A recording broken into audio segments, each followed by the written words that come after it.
back to the channel and welcome to the March Oso inspired collaboration.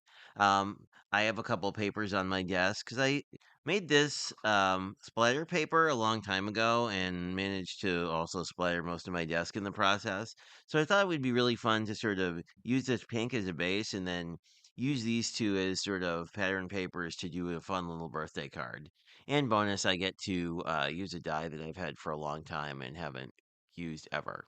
So let's talk about the actual inspiration, which you can see on the screen now.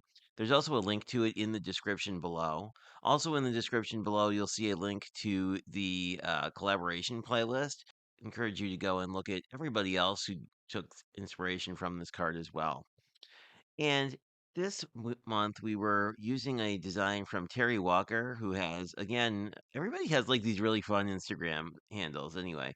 It's nuts about stamping on Instagram. And this is the title of her project is Paper Strips and is essentially a clean and simple card that has a lot of graphic strips of pattern paper sort of coming together in a V.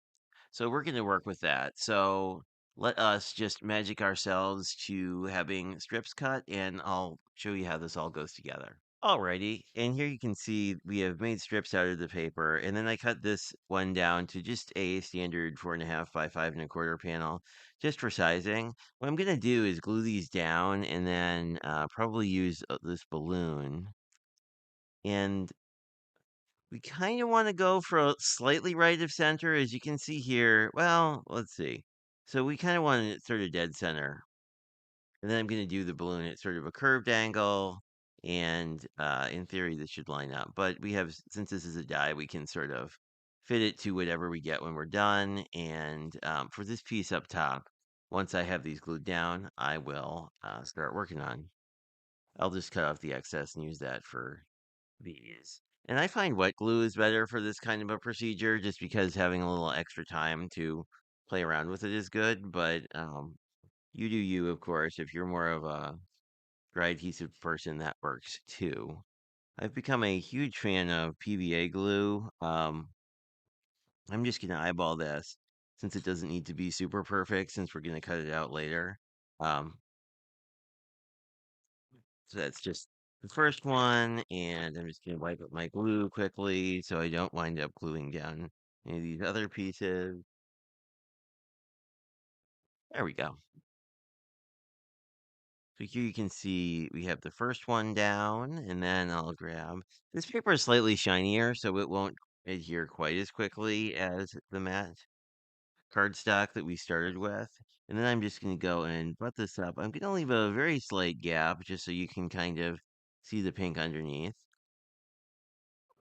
One thing I didn't mention is depending on how wide your strips are, that'll really determine how much of the pattern you're seeing and how much it'll just look like a color.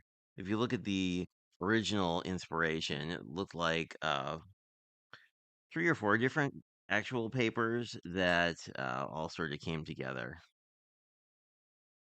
As you can see, this is how we're going to get this done. So let me just come back with this die cut and we'll see what we're going to do to finish up the card.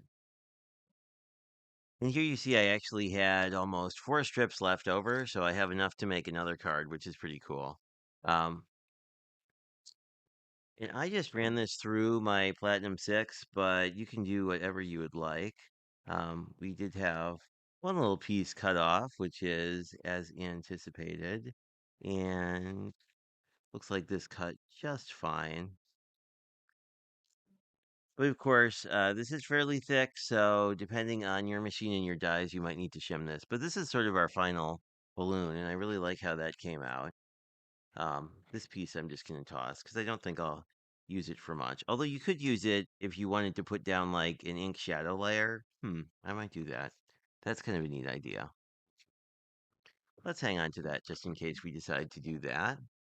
And let's once use the magic of editing to jump back once I have my other card parts all assembled and ready to go.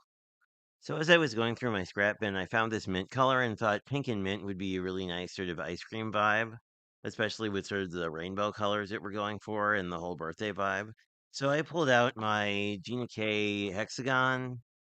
Um, Sentiment stamp set. It's been very well loved, and you can see two of the block stamps gone missing over the years. But this is my one of my favorites in terms of sentiment stamps because you get both the scripty words and the block words, and then you can put them together. And I think it looks really neat when you like combine the two fonts. I've also taken like the scripty words and had them sort of more off to the side. Anyway, so the rest of this card is going to go together really easily. I just grabbed sort of a pale pink card base because I wanted to sort of continue the pink and mint theme that we have sort of going on. I guess pink, mint, and rainbow, but you know what I mean. So we are just going to use some ATG tape to get this down. Here we go.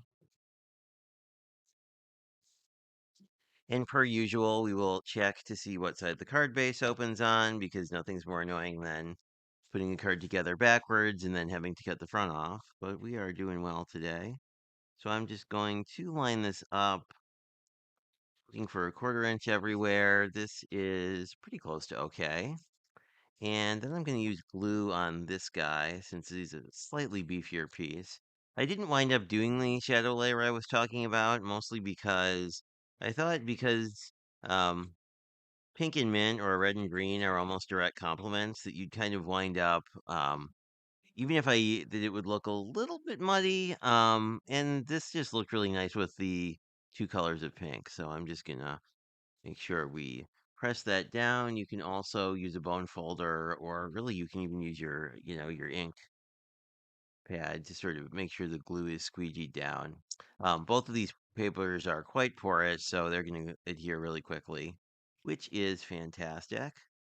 And then here we have our final card inspired by paper strips and using this really cute balloon die that I hadn't used before. So happy birthday to anyone who might be celebrating in March, and thanks for checking this out.